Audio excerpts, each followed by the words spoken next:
prazer.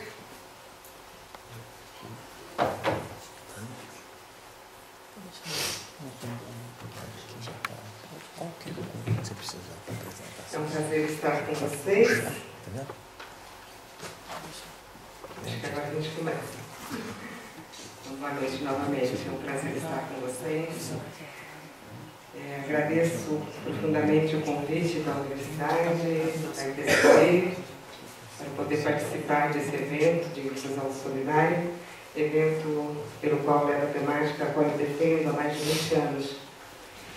A temática da inclusão é algo que para mim significa muito, embora eu trabalhe mais especificamente com a inclusão das crianças com deficiência, com transtornos globais do desenvolvimento e crianças com altas habilidades de superdotação.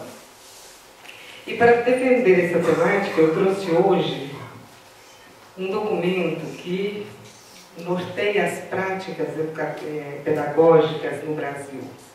É a Política Nacional da Educação Especial na Perspectiva da Educação Inclusiva. O Brasil é o país no mundo que mais possui leis para a inclusão das pessoas com deficiência.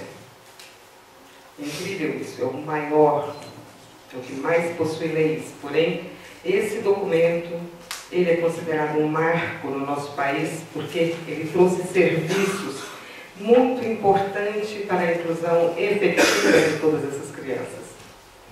E eu moro no município de Goiânia, lá no estado de Goiás, e eu trouxe esse documento da política, essa discussão desse documento, porque, de fato, nós estamos vendo acontecer a inclusão nas escolas. Não apenas um movimento de integração ou de acessibilidade para adentrar a escola pública no Brasil, mas sim de efetivamente acontecer o processo de construção de conhecimento de todas essas crianças.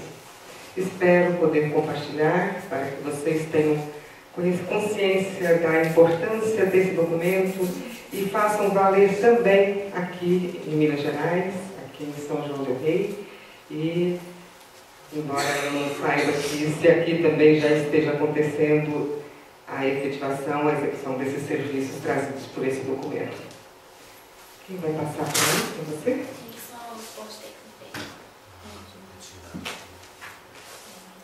Falar de inclusão é falar de igualdade de oportunidade. Igualdade de oportunidade. Inclusão não é sinônimo de deficiência, de acessibilidade, de promoção do conhecimento, de direitos, da universalização de direitos apenas das pessoas com deficiência. Todos. A inclusão vai desde o nascimento até a morte do sujeito. No caso da educação, vai da educação infantil até o ensino superior. E é nesse recorte que nós vamos trabalhar hoje. No recorte educacional. Embora ela aconteça em diferentes contextos, como nós vamos ver no início da minha fala. No contexto social, no contexto político. Mas é um documento que trouxe realmente serviços que vão nos apoiar para a inclusão dessas crianças no âmbito educacional. A educação especial, ela sempre existiu. A educação especial, ela esteve na roupagem do ensino especial, que foi acatada grandiosamente pelas APAES, pelas Pestalozes, não sei se aqui tem Corai. Aqui, eu já vi que aqui tem APAE. Eu não sei se aqui tem Pestalozzi, tem? Somente APAE. Então, eles acolheram essas pessoas com deficiência. Que bom que fizeram isso, porque o ensino regular não o fez. E se assim não tivessem feito, eles, talvez as nossas crianças, nossos jovens, estivessem ainda em sanatórios, estivessem segregados, excluídos totalmente da possibilidade de escolarização. Mas o enfoque era dado na deficiência. Então, hoje, a educação especial, ela tomou uma outra perspectiva, que é a educação inclusiva. Eu gostaria que você... Bom, voltasse no Globo, então. Nós tivemos essa iniciativa, é uma iniciativa mundial. Não é do Brasil, não é de Goiás, não é do estado de Minas Gerais. Esse movimento é um movimento de mundo, onde nesse exato momento devem ter diversas pessoas pensando nessa universalização dos direitos das pessoas com deficiência. Em todo o mundo tem pessoas nesse momento pensando assim como nós agora estamos aqui nesse momento pensando em educação.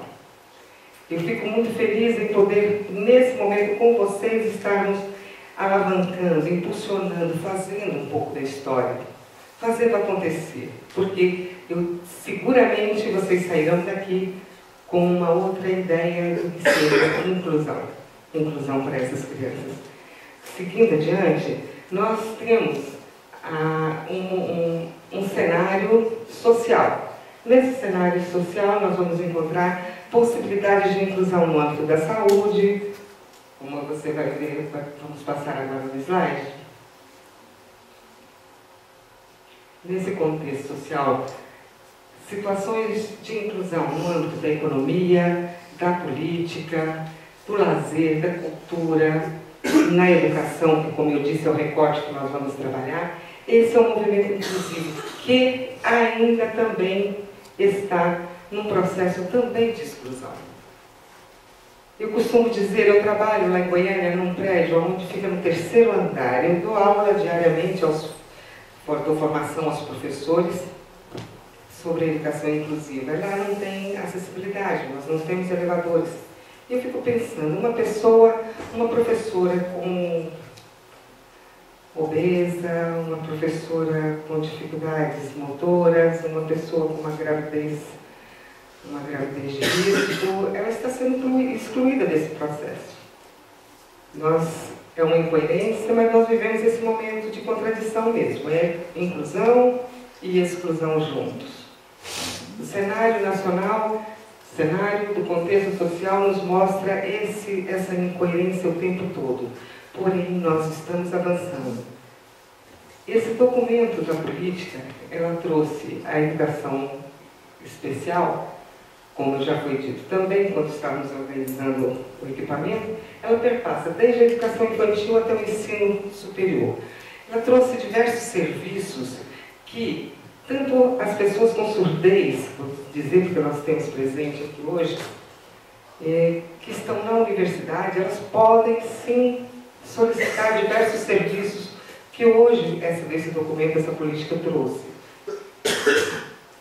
Mas inclusão educacional, o MEC trouxe através de uma secretaria, esse documento da Política Nacional, a Secretaria de Educação Especial.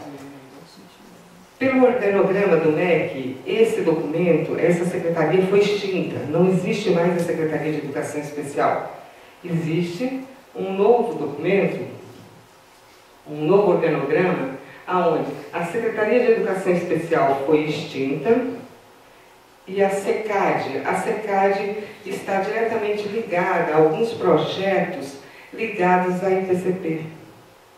A SECAD traz a escola que protege para trabalhar com a inclusão dessas crianças, o programa Escola que Protege essas crianças que estão em situação de vulnerabilidade social, que estão na marginalização, os egressos, todos esses estão sendo vistos, apoiados pela Secretaria, a antiga Secretaria de Educação Continuada, Alfabetização e Diversidade. Essa secretaria foi extinta, assim como a Secretaria de Educação Especial.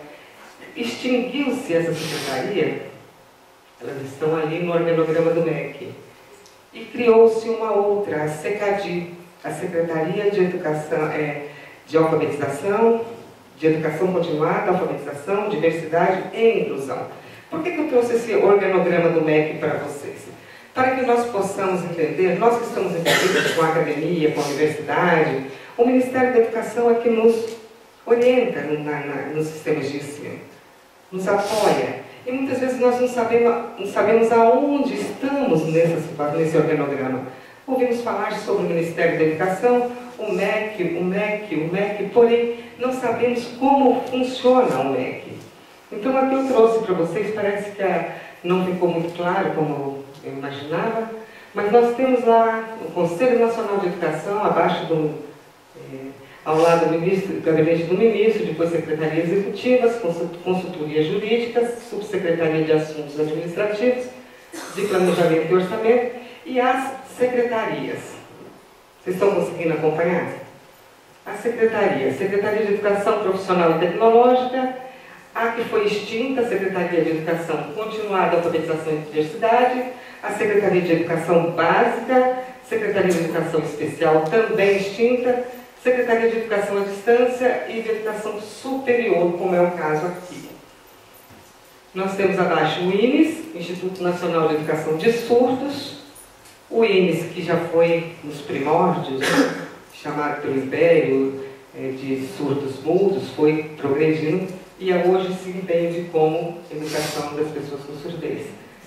Instituto Benjamin Constant, também, que já é bem antigo esse trabalho feito pelo Instituto Benjamin Constant, voltado às crianças com cegueira.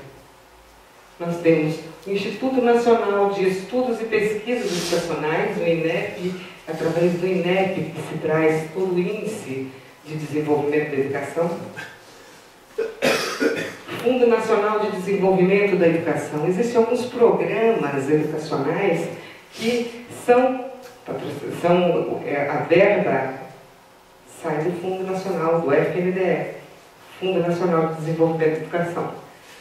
Inclusive, um dos grandes serviços que eu vou apresentar aqui hoje, no documento dessa Política Nacional da Educação Especial, nessa perspectiva da educação inclusiva, todo o material, todos os recursos são licitados, processos licitatórios são feitos através do Fundo Nacional de Desenvolvimento da Educação. Fundação Joaquim Nabuco, Coordenação de Aperfeiçoamento de Pessoal de nível superior, o Colégio Pedro II, as Escolas Técnicas Federais, Escolas Agrotécnicas Federais, Centros Federais de Educação Tecnológica, instituições isoladas de ensino superior, as universidades federais, também aqui posta, e o Hospital de Atrás Clínicas de Porto Alegre.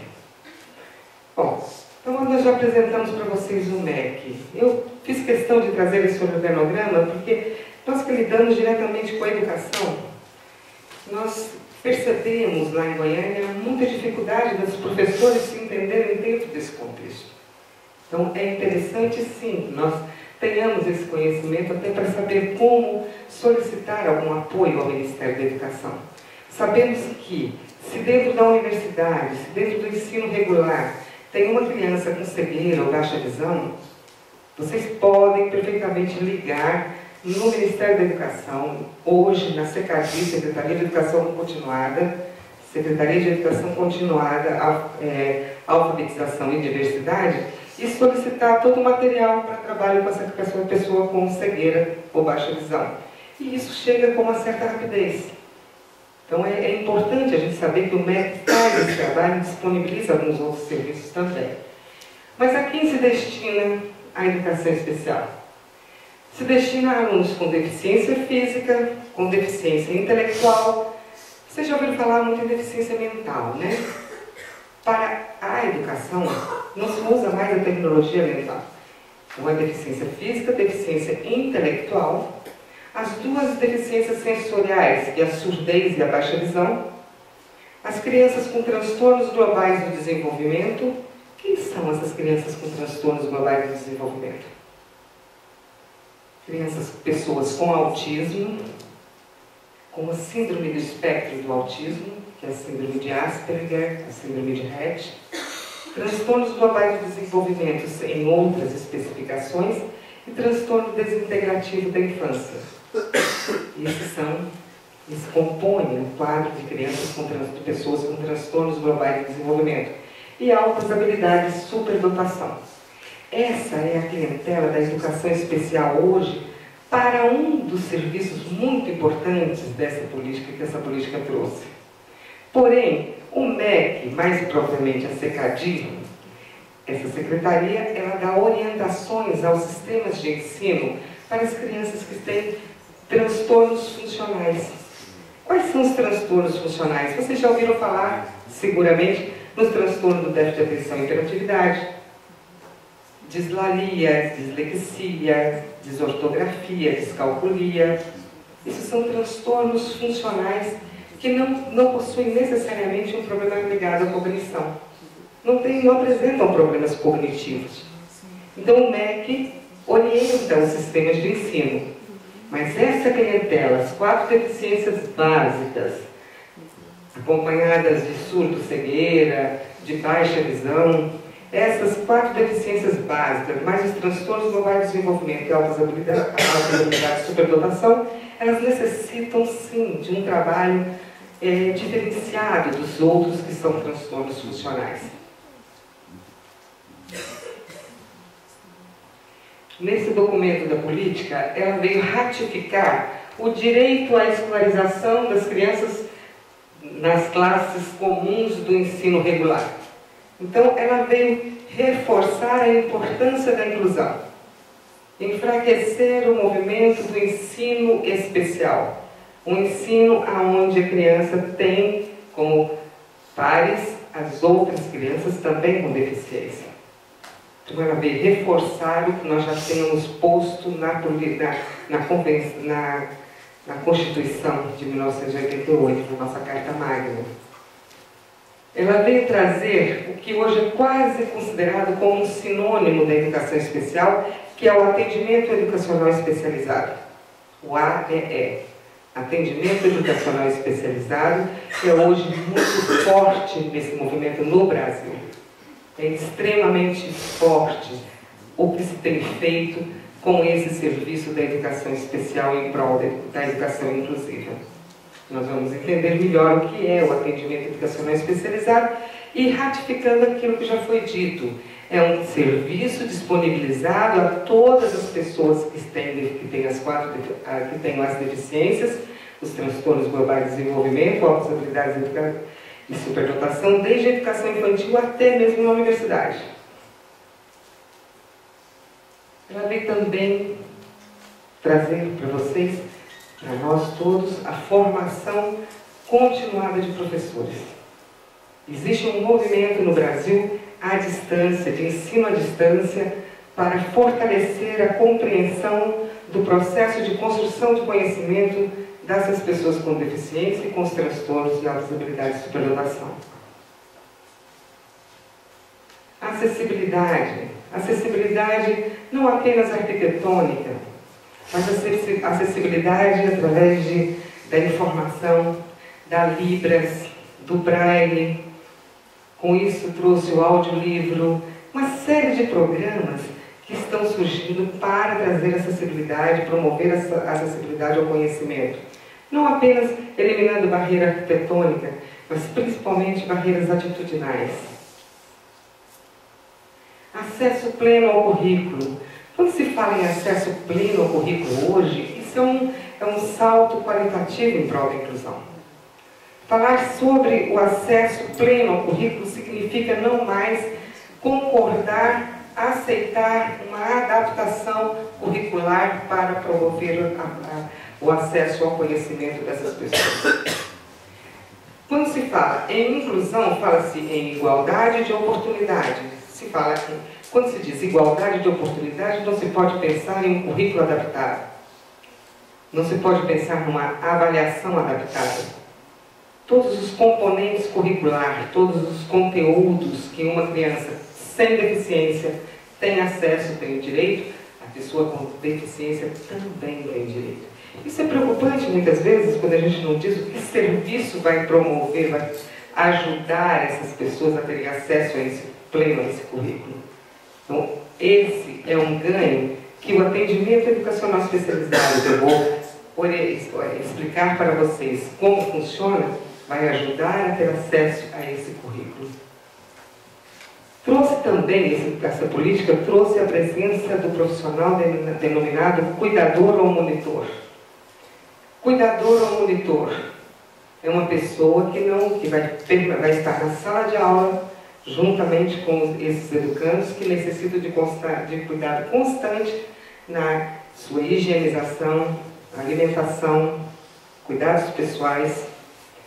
Não é para trabalhar com pedagógico, não é para assumir o papel de professor, e sim para trabalhar auxiliando esse educando que tem, por exemplo, deficiência física, está em cadeiras de rodas, onde, por falta de movimentação, ele cria-se verdadeiras escaras pelo corpo, algumas feridas. Esse profissional vai estar em sala de aula, ajudá-lo, tirá-lo dessa cadeira de rodas, colocá-lo num colchonete, ordenar a sua postura, ajudar essa criança a ficar bem na sala de aula para poder aprender, auxiliá-lo na alimentação, na sua locomoção. Mais um, por favor. Articulação intersetorial na implementação das políticas públicas. Isso também é extremamente importante. O que essa política, esse documento trouxe? Trouxe um programa do Ministério do Desenvolvimento Social, em parceria com o Ministério da Educação, o MEC, que é o BPC na escola. A Secretaria de Assistência Social, ela já trabalha com um programa chamado BPC. Agora veio como BPC na escola. Benefício de prestação continuada, o que comumente é conhecido por aposentadoria para as pessoas com deficiência. Essa aposentadoria, esse benefício, é de um salário mínimo livre de taxas. Isso é importante divulgar, porque vocês podem conhecer alguma pessoa que esteja em uma situação semelhante e que precisa ser incluída nesse programa. O que se põe, quais são os critérios para receber esse um salário mínimo livre de taxas? Que a pessoa tenha deficiência, que tenha de 0 a 18 anos, que a renda per capita não perpasse 1/4 de salário mínimo. Ela tem direito a receber um salário mínimo, tem que ser cadastrada pela assistência social. O objetivo de receber esse salário, esse benefício, é para que ela possa frequentar a escola, para fazer jus aos seus gastos e poder frequentar as escolas. Para isso, criou-se um grupo gestor, que eu acredito que Belo Horizonte tenha.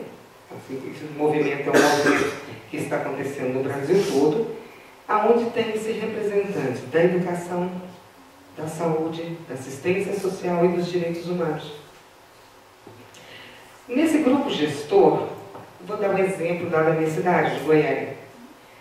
Goiânia, somente no município de Goiânia, nós temos hoje 2.448 crianças de 0 a 18 anos, crianças de jovens, que estão fora da escola e estão recebendo esse benefício. Esse número é dado pelo Ministério do Desenvolvimento Social. Então, eu represento a educação nesse grupo gestor. Nós vamos capacitar os assistentes sociais que vão a campo, vão nas residências dessas pessoas, dessas 2.448 pessoas, e saber o porquê não estão na escola. Estão recebendo o benefício e não estão na escola. Se for porque não tem, digamos, cadeira de rodas, está faltando cadeira de rodas, o representante da assistência social nesse grupo gestor vai providenciar a cadeira de rodas. Se não está na escola, por quê? Não está com problema de saúde, e nós sabemos que o Sistema Único de Saúde está bem comprometido hoje em dia, essa criança ela vai receber o apoio através do representante no grupo gestor da saúde. Nós da educação vamos ofertar os serviços que essa política disponibiliza para recebermos essas crianças. Se esse jovem que está fora da escola recebendo esse benefício, ela está sendo cerceada psicologicamente do seu direito de frequentar a escola, que é muito comum, a violência psicológica, porque já recebe 1/4, já recebe um salário mínimo, E é comum a família não concordar que ele tenha que estudar. Estudar para quê? Você já recebe um salário mínimo, não tem necessidade de ir para a escola. Trabalhar, olha o perigo disso, trabalhar para quê? Você já recebe um salário mínimo e corre o risco de você sair dos critérios, que é o quarto de salário mínimo, a renda per capita. Então, não se pode, não permite que essa criança trabalhe, não permite que ela vá para a escola. Então, nós vamos acionar no grupo gestor, representante dos direitos humanos, para intervir nessa situação, para fazer valer o direito dessas pessoas estarem realmente na escola. Sim. Repetindo para vocês, o programa é BPC na escola, Benefícios de Prestação Continuadas, e como existe esse grupo gestor, tanto nos municípios como o Estado também tem um grupo gestor, seguramente São João del Rei deve estar vinculado a um grupo gestor de Belo Horizonte. Assim acredito eu. Nesse documento da Política Nacional da Educação Especial, nessa perspectiva da educação inclusiva, tem uma parte do documento que trata: cabe ao sistema de ensino, ao organizar a educação especial na perspectiva da educação inclusiva, disponibilizar as funções de instrutor, tradutor e intérprete de Libras e professor intérprete, bem como de monitor ou cuidador aos alunos com necessidade de apoio nas atividades de higiene, alimentação, locomoção, entre outras, que exijam trabalho constante no cotidiano escolar. Bom, cuidador e monitor, nós já falamos, e é uma realidade, isso não é uma utopia. Nós temos muitas crianças em Goiânia, na rede pública, que já têm acompanhamento de um profissional denominado cuidador por nós lá no município. Nós temos em Goiânia, na rede municipal de educação, 233 crianças e jovens com surdez. Todos, sem exceção, têm um profissional intérprete na sala de aula. E isso veio com força, ratificado pelo documento da política. 233 pessoas. Isso não é diferente. Como eu disse, esses serviços trazidos por esse documento é para também quem está na universidade. Tem direito ao profissional denominado intérprete para ajudá-lo nesse processo de escolarização e inclusão. A educação especial, como eu disse, ela é quase que sinônimo de AE, de atendimento educacional especializado. Mas o que é AE? O que é atendimento educacional especializado? É um serviço da educação especial que identifica, elabora e organiza recursos pedagógicos e de acessibilidade que eliminem ou minimizem as barreiras para a plena participação dos alunos, considerando as suas necessidades que são específicas. Ora, como é isso? A política traz a necessidade de formação continuada. Lá em Goiás, nós temos, no município de Goiânia, o Centro de Formação de Professores, onde fazemos esse trabalho de formação continuada a todos os professores da rede pública para o conhecimento dos direitos, de como se trabalhar a construção do conhecimento dessas crianças. Esse atendimento educacional especializado também tem fornece os profissionais que vão fazer esse atendimento, recebem formação continuada para saber como funciona isso. Esse profissional, ele com a sua formação, que deve ser, nós vamos ver daqui a pouco, preferencialmente pedagogo, porém pode ter que ser qualquer outro profissional com licenciatura, mas que tenha obrigatoriamente formação continuada na área da educação especial. Ele vai à sala de aula desse educando, ele vai observar esse educando e vai identificar, elaborar, organizar recursos pedagógicos e de acessibilidade. Ele vai ver, por exemplo, se é uma criança que tem encefalopatia crônica não evolutiva, o que é isso? É o que nós costumamos chamar de paralisia cerebral. Essa criança, pessoa com paralisia cerebral, ela não tem necessariamente nenhum problema cognitivo. Mas ela apresenta uma hipotonia, muitas vezes, nessa região. Hipotonia é uma flacidez que faz com que ela fique babando, porque isso fica muito flácido na musculatura. Ela pode apresentar um não controle troncoencefálico, onde sua cabeça pende para um lado, para o outro, ou o tronco da mesma forma. Pode apresentar uma hemiplegia, ou seja, uma contorção de um lado do corpo. A mão pode ficar tostinha. Existem níveis de comprometimento para essa encefalopatia.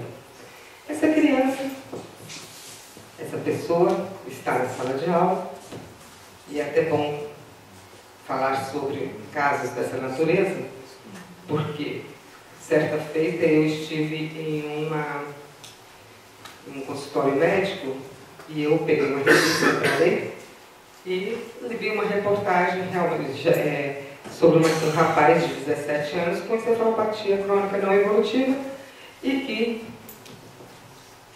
colocaram nele um recurso de tecnologia assistiva, que era um apontador de cabeça, uma ponta mesmo na cabeça, presa com velcro, colocaram um plano inclinado, ou seja, um plano de madeira, com um teclado de acrílico, um teclado chamado teclado de colmeia, um computador, e tentaram alfabetizar esse rapaz.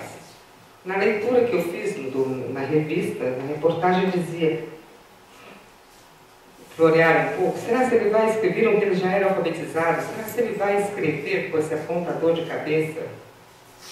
Olá papai, oi mamãe, ou alguma coisa nesse sentido? Não, ele escreveu, eu odeio sopa, com 17 anos. Eu odeio sopa. Isso significa que por 17 anos não deram voz a esse rapaz. Por 17 anos fizeram com que ele tomasse apenas sopa. Eu fico imaginando uma situação como essa, onde o outro observou, determinou, decidiu por ele o que fazer. Isso na educação também é muito comum. Você vai pregar, vai fazer quebra-cabeça, você vai colar figuras. A lógica do concreto que nós estamos querendo romper, quebrar com ela. Então, esse rapaz, por 17 anos, fez algo que as pessoas fizeram com que ele, assumindo apenas suas deficiências. O que acontece numa situação dessa? Eu não quero sopa, então eu sopro, eu cuspo, eu jogo fora, eu posso empurrar o prato. E o que muitas vezes acontece? Hoje ele está nervoso, está agressivo. Nós sabemos que toda ação é uma forma de comunicação. Então temos que saber o que essas crianças querem nos dizer com algumas atitudes, com alguns comportamentos. Hoje, quando a gente fala desse serviço, esse profissional que vai para a sala de aula, ele vai exatamente tentar abrir um canal de comunicação com aquelas pessoas que não falam. Seja através de uma comunicação aumentativa, uma comunicação alternativa, seja... Isso é o papel de comunicação. Vamos abrir um canal de comunicação com essas crianças. Vamos criar recursos de tecnologia. Se ela tem essa paralisia cerebral, que ela tem uma hemiplegia, por exemplo, a mãozinha torta, ele vai identificar as possibilidades que esse câmbio apresenta e vamos construir recursos de tecnologia assistiva. Como foi criado para esse rapaz de 17 anos, esse apontador de cabeça, que era uma área de excelência que ele apresentava, ele tinha uma coordenação motora que ele apresentava na cabeça. Poderia ser no ombro, sim, poderia ser no pé, claro, no joelho, aonde ele apresentasse uma possibilidade de se colocar algum recurso de comunicação, de tecnologia assistiva. Então é muito importante. Essa mãozinha dele que está torta, vamos colocar um engrossador de lápis. Esse professor de AE vai observar essa dificuldade e vamos ver o que é possível colocar para ajudá-lo na construção do seu conhecimento, na escrita. Para isso tem diversos recursos, diversos materiais que podem ser utilizados. Tem que se pensar, tem que se fazer uma análise. Vamos seguir adiante. Para isso se cria um plano de atendimento educacional especializado que nós vamos ver como que isso funciona. Existem 3 tipos de atendimento educacional especializado. O atendimento educacional especializado, que é esse, que apresenta esse serviço onde o profissional vai para a sala de aula observar e construir recursos de tecnologia assistiva. Um outro onde o profissional vai à sua residência, porque ele pode estar incapacitado de frequentar o atendimento ou a escola. E um terceiro também, que pode ser o hospitalar. Os sistemas de ensino, gente, eles são obrigados a ofertar. A criança, o educando, vai decidir junto com seus familiares se frequenta ou não, se tem acesso a esse serviço ou não. Mas os sistemas de ensino são obrigados a ofertar. Agora, é importante saber, não? Saber que nós temos direito a isso. Vamos seguir adiante? Isso é possibilitar a inclusão dessas crianças que estão, muitas vezes, segregadas, estão escondidas. Esse atendimento educacional especializado, quando esse profissional ele vai para a escola observar esta criança, esse profissional ele tem uma sala onde ele faz esse atendimento. É uma sala de recurso multifuncional, onde ele vai construir esse recurso de tecnologia assistiva. Lembra quando eu mostrei para vocês o organograma do MEC? Quando eu apresentei o Fundo Nacional de Desenvolvimento da Educação, o FNDE, o FNDE ele realiza processos licitatórios para disponibilizar a todas as escolas públicas do Brasil. Eu digo para vocês porque Goiânia, 100% das escolas públicas da rede municipal de educação foram contempladas com salas de recursos multifuncionais para a realização desse atendimento educacional especializado. Então eu pergunto, São João del Rei tem sala de recurso multifuncional? São João del Rei tem atendimento educacional especializado? Tem? Tem. Sala de recursos? Muito bom saber. Esse programa de sala de recursos multifuncionais é um programa onde os municípios eles assinam com o governo federal para receberem essas salas para realizar esse atendimento. É um espaço organizado preferencialmente em escolas públicas da rede de ensino para atender as escolas e pode também atender em escolas próximas. Sabemos que, por exemplo, na nossa realidade de Goiânia, não chega a 3% quantitativo de crianças com deficiência. Todas as escolas foram contempladas com sala de recursos multifuncionais, mas nós não temos um quantitativo de crianças de pessoas com deficiência para o atendimento educacional especializado. Então, essa demanda supre, essa sala coloca-se em funcionamento, esse módulo profissional, na medida em que tem demanda de crianças com deficiência.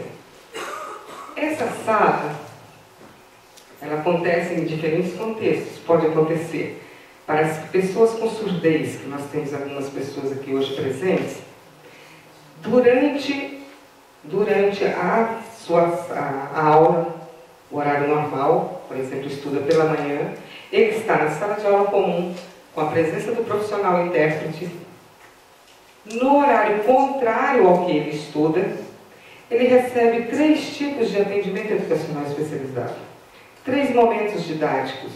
É o momento onde se ensina Libras, o que ele está estudando é passado para ele em Libras, e o ensino da sua segunda língua, porque a primeira língua para eles é a língua brasileira de sinais. A segunda língua é a língua portuguesa. Então, ele recebe no contraturno, no atendimento educacional especializado, o ensino da Libras, o ensino em Libras e o ensino da língua portuguesa. Sempre no horário contrário. Para isso, é necessário 2 profissionais. O profissional ouvinte e o com surdez. Certo? Então, vocês também, quem tem surdez, podem sim trabalhar como professores, se for interesse, de atendimento educacional especializado. E eu digo mais, a demanda é grande, a procura por profissionais com surdez é muito grande no Brasil hoje. Tanto que nós temos hoje a Letras Libras.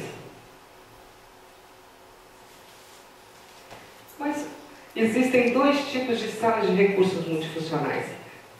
Sala tipo 1 e sala tipo 2, que são constituídas de equipamentos, mobiliários e materiais didáticos pedagógicos, que são microcomputador com gravador de CD, leitor de DVD e terminal, monitor de 32 polegadas LCD, fones de ouvido e microfones, scanner, impressora laser, teclado com colmeia. Lembra do rapaz com encefalopatia crônica não evolutiva, que tomou soro por 17 anos? O teclado de colmeia, esse é um dos equipamentos que compõe a sala de recurso multifuncional tipo 1. Mouse com entrada para acionador de pressão, laptop, bandinha rítmica, dominó, material dourado, esquema corporal, memória de numerais, tapete quebra-cabeça, software para comunicação alternativa, sacolão criativo. Sacolão criativo, gente, é sacolão mesmo, é algo desse tamanho, cheio de material para trabalhar a criatividade das crianças e jovens, principalmente com deficiência intelectual. Quebra-cabeça sobrepostos com sequência lógica, dominó de animais em línguas de sinais, memória de antônimos em línguas de sinais, conjunto de lupas manuais, dominó com textura, plano inclinado, estande para leitura, mesa redonda, cadeiras para computador, cadeiras para mesa redonda, armário de aço, mesa para computador, mesa para impressora, quadro melanímico. E também, quando tem uma criança com cegueira ou baixa visão na escola, frequentando o atendimento educacional especializado, recebe-se também a sala de recurso tipo 2, que vem com todos os materiais citados na tipo 1, acrescidos de impressora Braille, máquina Braille, grupo eletrônica, reglete de mesa, punção, soroban, guia de assinatura, que é uma iniciativa, um projeto realizado pela PAI de Contagem, Minas Gerais, aqui perto de vocês, viu? De Contagem, que foi um trabalho muito bem feito, aonde para atender as pessoas com cegueira que reclamavam que não podiam assinar, então era sempre assinatura digital. Contagem, a PAI de Contagem desenvolveu um programa que foi adotado pelo MEC e incluído nesses materiais da sala de recursos multifuncionais tipo 2, onde ele consegue escrever o próprio nome, e os depoimentos são fantásticos de inclusão social, onde agora eles podem, se sentem, não passam por situações que antes eles achavam vexatórias. Eles agora se sentem incluídos realmente com esse guia de assinatura. Globo terrestre adaptado, kit de desenho geométrico, calculadora sonora, software para a produção de desenhos gráficos e táteis. Bom, eu pergunto para vocês duas que disseram que trabalham com atendimento educacional especializado, é assim? Tem esse material? Da tipo 1 nós temos praticamente tudo. A da tipo 2, alguma coisa. Porque quando é conforme o censo levantado, nós não temos certos, nós temos 2 alunos de baixa visão. 2 alunos com baixa visão.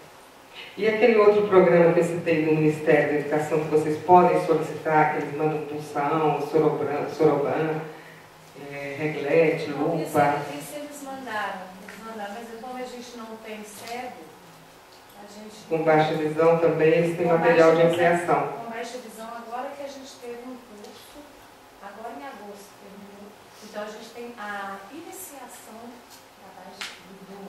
do Braille.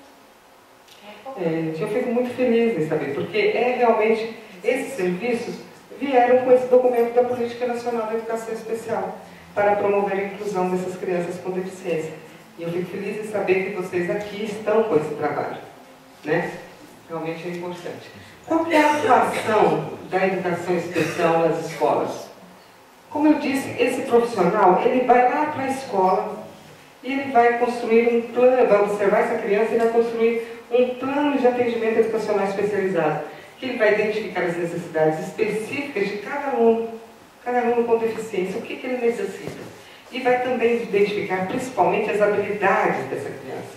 Vai realizar levantamento de materiais e equipamentos. Quando eu falei do engrossador de lápis, ele vai precisar de gesso, vai precisar de argila, vai precisar de quê? De espuma, vai precisar de velcro, o que ele vai precisar? Vai precisar também de parceria, vai precisar o profissional vai precisar de orientações de um terapeuta ocupacional.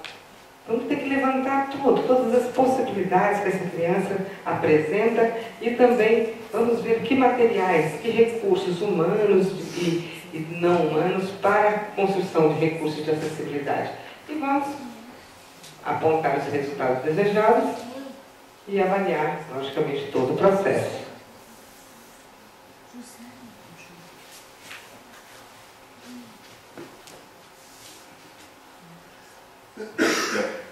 Dando continuidade ao plano, esse plano tem que também identificar todos os atendimentos. Quantas vezes por semana, que tipo de atendimento eu vou realizar com essa criança no horário contrário?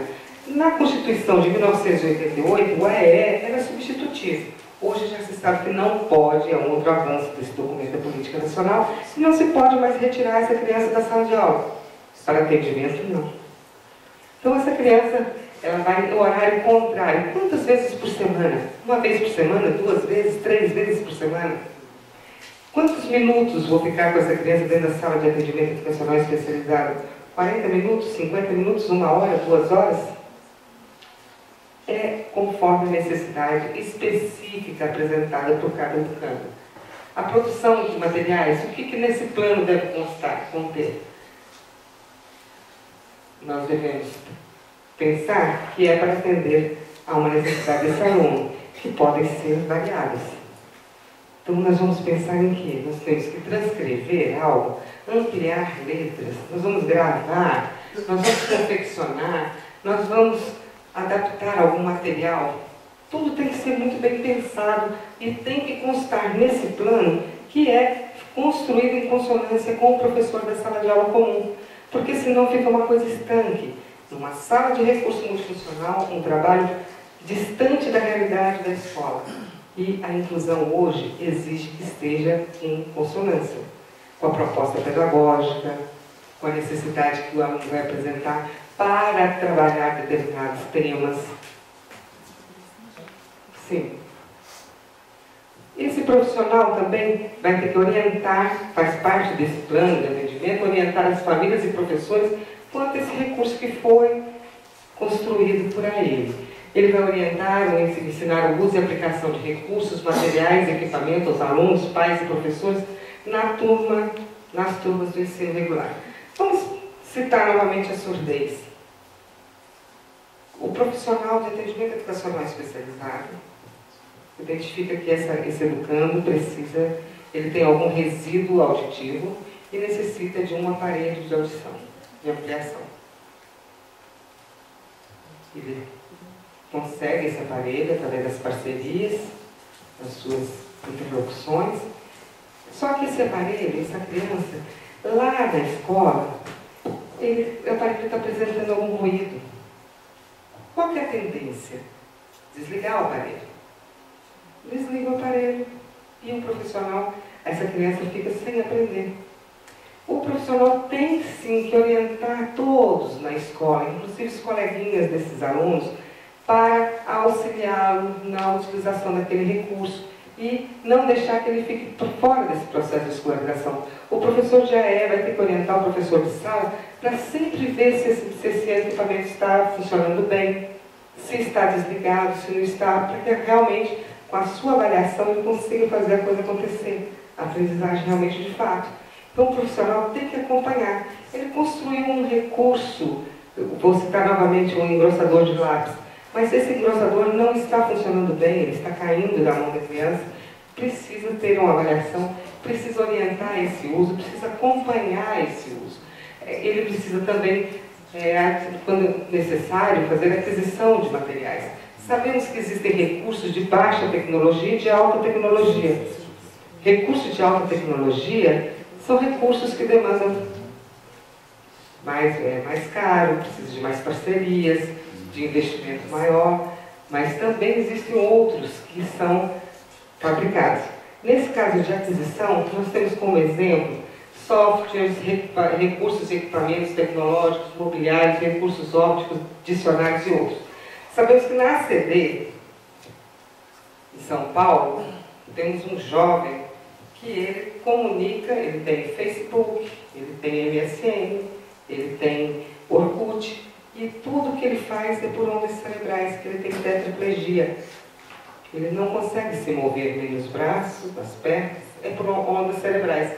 É um recurso esse de alta tecnologia, que o professor de atendimento educacional especializado, esse educando aparecendo na escola, nós temos que procurar atender nas suas necessidades, que são específicas. Nesse caso, é necessário, sim, buscar aquelas parcerias, lembra do BPC na escola? Buscar o grupo gestor, apresentar a dificuldade específica desse educando para que ele consiga os equipamentos necessários para o atendimento educacional especializado, poder auxiliar esse educando para a permanência dele na escola. Eu digo isso porque vocês devem ter esse grupo gestor em Belo Horizonte. E nós sabemos que muitas crianças não estão incluídas, elas estão nas suas residências, estão segregadas, estão excluídas desse processo de escolarização. E é importante a gente saber que existem possibilidades de investimento para que ela possa ser reconhecida na sua singularidade e aceita no processo de escolarização. Mais um, por favor. O acompanhamento e o uso desses recursos na sala de aula, então ele vai verificar a funcionalidade e a aplicabilidade desse recurso, o impacto, efeitos, distorções, pertinência, negligência, limites e possibilidades no uso na sala de aula, na escola e em casa. Todos os recursos que se constrói, que se fabrica, que se adquire para um educando com deficiência ser incluído no ensino regular, é dele. E se ele sair da escola, ele leva com ele.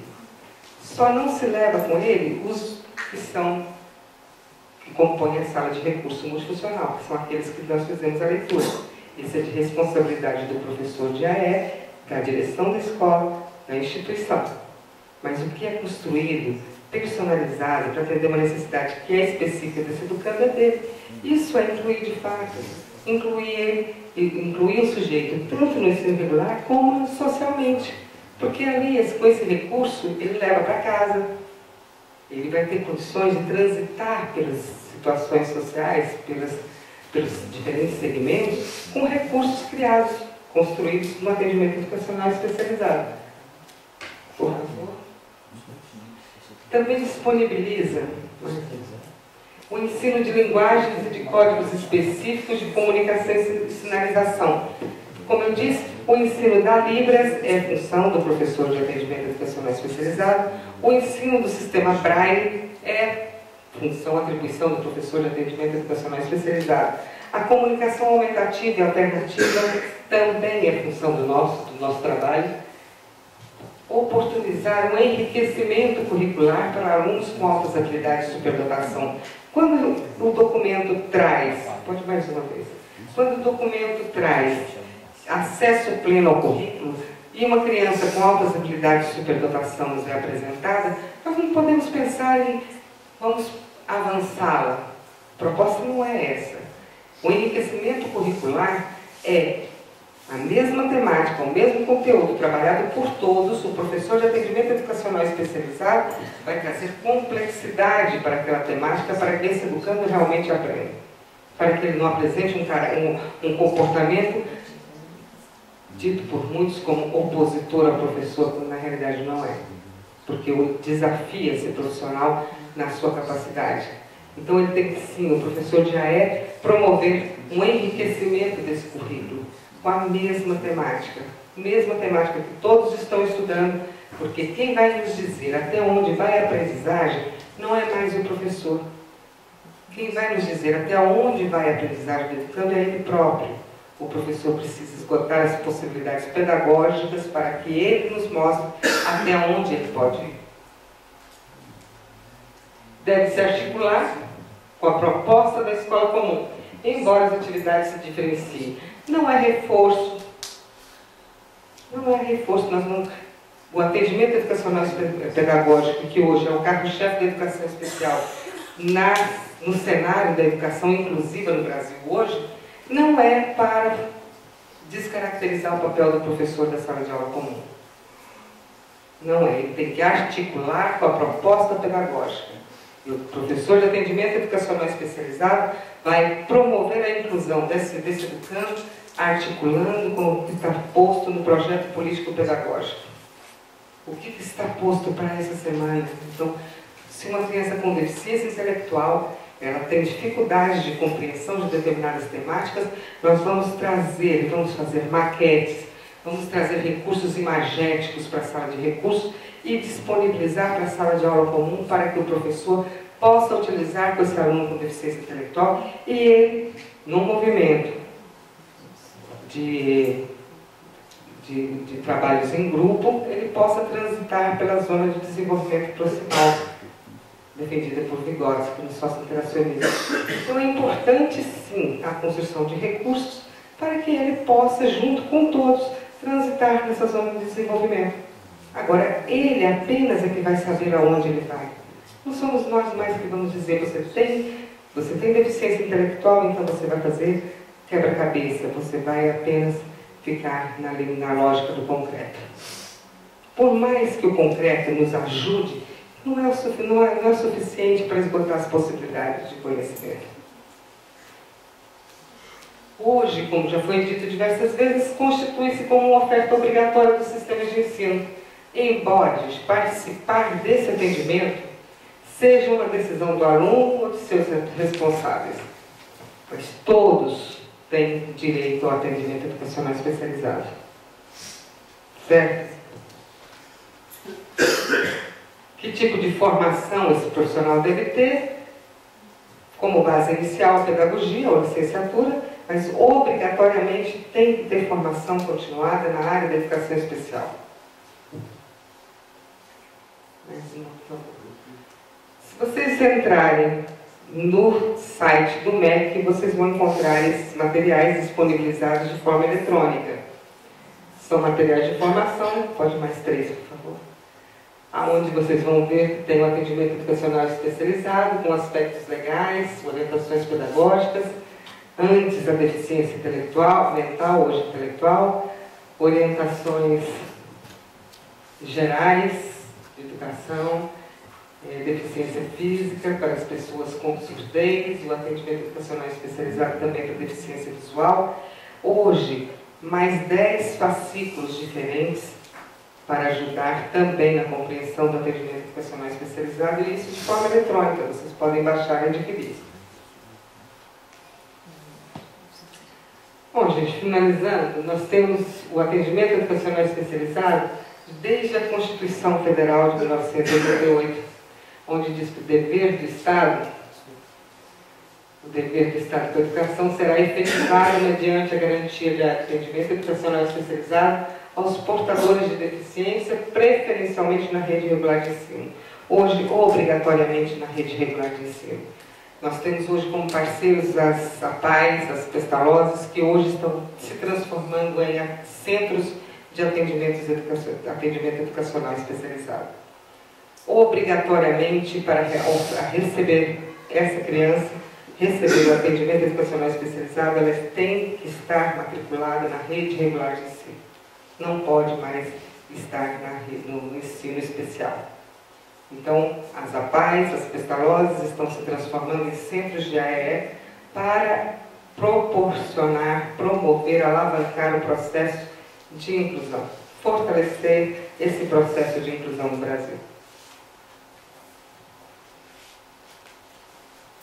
Também, na LDB, de 1996, ela traz, no artigo 58 e também em outros, o atendimento educacional especializado será feito em classes, escolas ou serviços especializados, sempre que, em função das condições específicas dos alunos, não for possível a sua integração nas salas de aula comum do ensino regular. Hoje não. Sempre que for possível, não. Hoje, obrigatoriamente, na sala do ensino, no ensino regular. Esse diferencial é o que trouxe esse documento que eu apresentei para vocês, que é a Política Nacional da Educação Especial na perspectiva da educação inclusiva. Eu me sinto feliz de poder participar desse momento com vocês. Mais um, por favor. Porque, quando nós falamos de inclusão, nós temos que saber que nós necessitamos de parceiros, de força política, e esse documento veio para nos apoiar nesse sentido. E fecho com vocês com a Convenção da Guatemala. Se as diferenciações ou preferências podem ser admitidas em algumas circunstâncias, a exclusão ou restrição jamais serão permitidas se for o motivo for a deficiência. Então, muito obrigada a vocês, espero ter contribuído e que nós possamos realmente avançar nesse processo de inclusão de todas as crianças, compartilhando a vida com todos, por mais diferentes que eles sejam. Muito obrigada. Eu me coloco à disposição para alguns esclarecimentos que fizer necessário e dizer também que o nome, que esse documento da política encontra-se de forma eletrônica também no MEC. Ok?